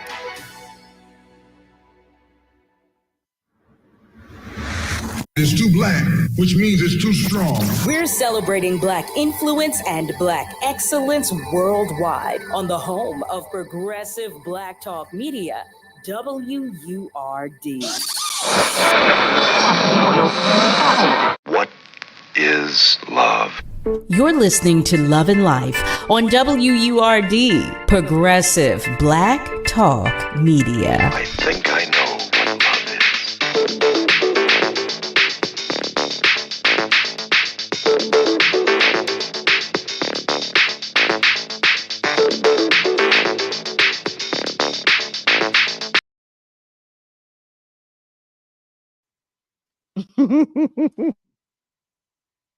Goodness, welcome back. I was over here having I don't know what happened during the commercial break, but welcome back to Love and Life with Carol Riddick right here on WURD. We are talking about some things in this hour. So I posed a few questions. I did share a video, and the video was with our beloved Ty Trebet, talking about how the church has changed and how things are different nowadays. So I've been asking what you think and how you feel. Ms. Julie shares, In honesty and truth, the elders that I knew are no longer at Miller Memorial Baptist Church. My connection with Miller Memorial was through family members. I've read that they've struggled to maintain building structure. That puzzles me because it's my understanding that the foundation withstanding is connected to the history of the Underground Railroad. Oh, that should be deemed a historical property. That shouldn't be touched. Oh my goodness. My own personal opinion. Drina shares that she is watching from the sweetest sides of Detroit, Michigan. Hi there, Drina. So happy to have you, love bug. And Malcolm shares, I never understood the bunnies and the eggs. Me neither. If someone can explain that to me, because I just did not have the time during the commercial break to research it because I was about to do so. But somebody, please tell me the significance other than, just America commercializing as we typically do. What is the significance of bunnies and Easter eggs for resurrection day? I'm going to go to our phone lines. One of our love bugs is joining us on line 1. Thank you so much for calling and welcome to the conversation. Yes, praise the Lord, my beloved. Amen. Amen. Praise the Lord. And my word family. I'm calling because, I was raised as a Christian, been baptized. I've been in the Catholic Church, Vietnam Yehoyageka. The Muslims, I attend a lot of them. But today, going in and out of the churches, and I mean members for years, E9, a Davis Temple, from a little girl, it's in your heart. But from my mom, because they went to church morning, noon, and night, evening, sang on the choirs, did what they had to do. I was counting the envelopes as a little girl at 15th and Masses. It was just like a little church and all.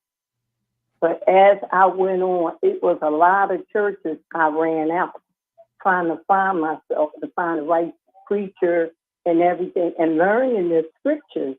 But I'm calling to say this. It's many religions, but one God. We all are image of God.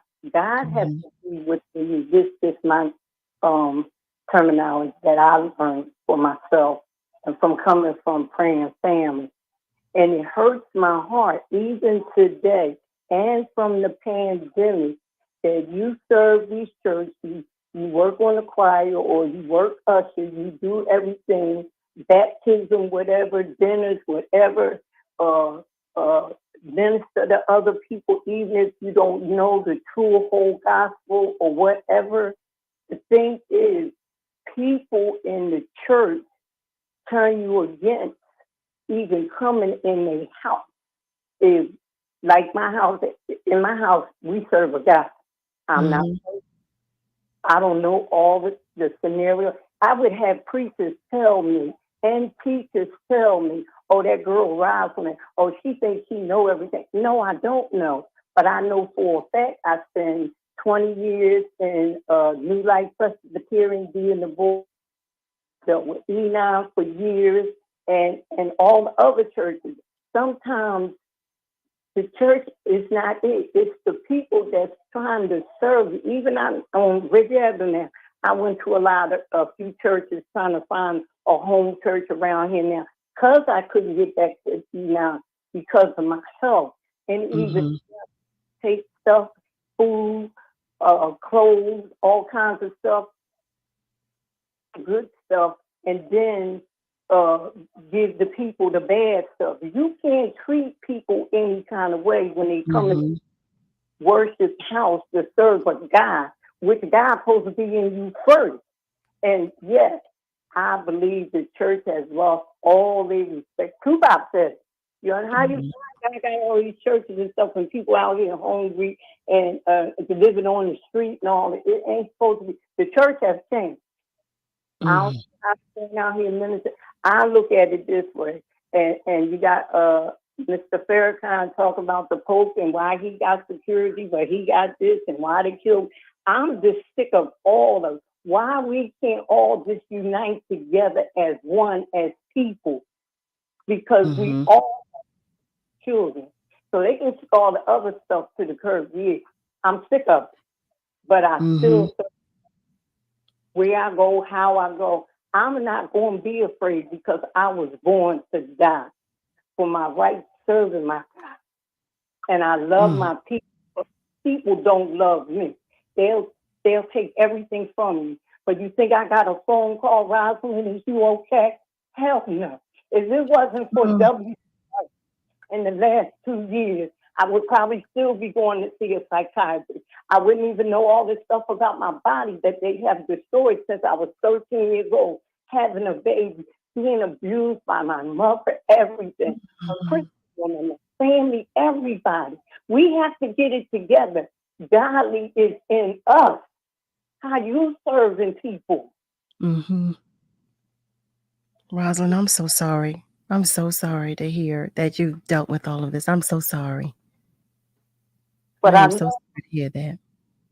Calling cracker and all this, or I'm crazy, but I can go in the mental institution and serve people and work there and everything. Where's my fighting for my pension? Like, where's my money? I'm tired of people stealing from this.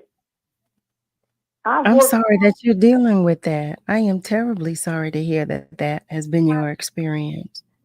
Treat me bad on the job because I want to do the godly thing. Because you want to be crooked. No, you do the right thing because what you do in the dark don't come in light. You see all this going on in this media and everything with our Beyonce, everybody. But you serving a God. What kind of mess is this? It's bad, girl. It is. It is. Listen, you hear me every day. Ask us to pray. You hear me every single day. Ask us to be prayerful, to be on one accord, because we are fighting with so much. And I say it, we're in the midst of spiritual warfare. There's so much going on right now. Rosalind, I want to thank you for calling. We have one more family member that I want to try to bring into the conversation. I'm terribly sorry to cut your conversation, but I definitely want to share. But thank you so much. Thank you so much for calling. We have another family member online too. Ms. Rosalind, know that I love you though. Know that, and I will keep you in prayer. Please know that. And thank you so much for calling. I'm sorry. Family online too. How are you? Then thank you so much for calling. Thank you for your patience. Well, thank you for being there and welcome back. And I'm glad you had a safe trip. Thank you. Thank you. Thank you. Hey, one night now, you're going to have to sing me a note. Now, I want to hear Okay. All right. Okay.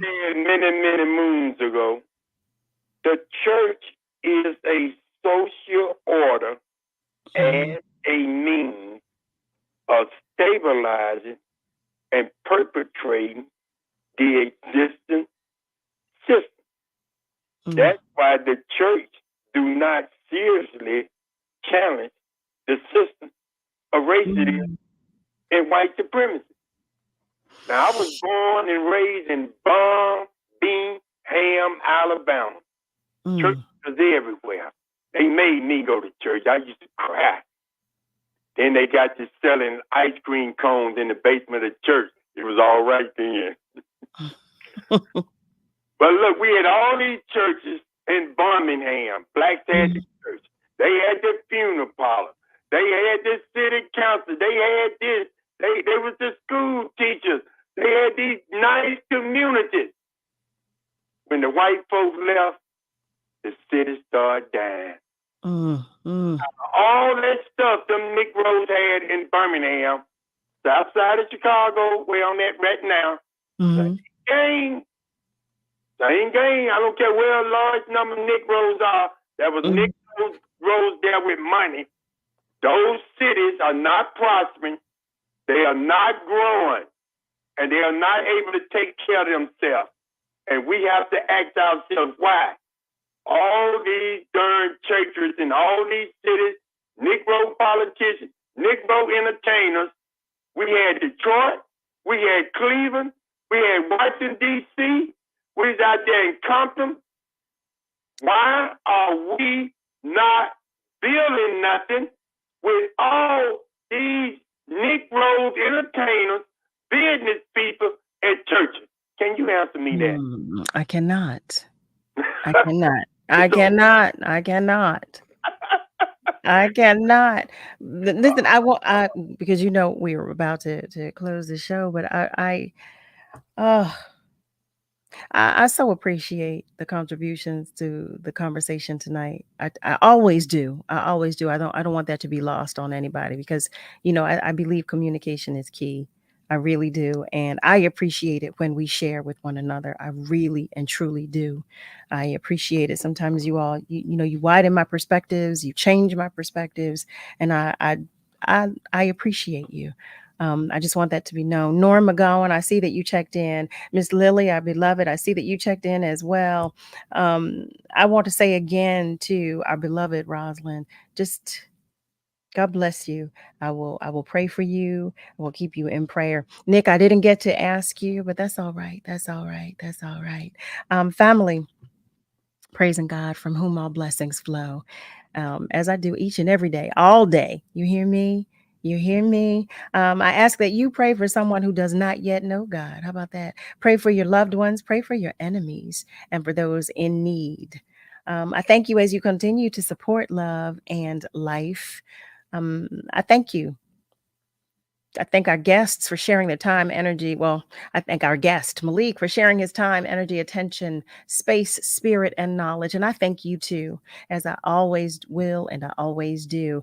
Thank you to everybody that contributed tonight. Special thanks to the entire Word family, Niall and Nick especially. Happy birthday again to our Love Bugs family. Remember that we're all in this together, but be good to you, but also be good to those around you. I love you. But God loves you so much more. So be careful out there. Have a great rest of your night. And be sure to join me Monday through Thursday, 7 till 9 p.m. Eastern Time for another edition of Love and Life right here on WURD, Progressive Black Talk Media. Have a good night, family.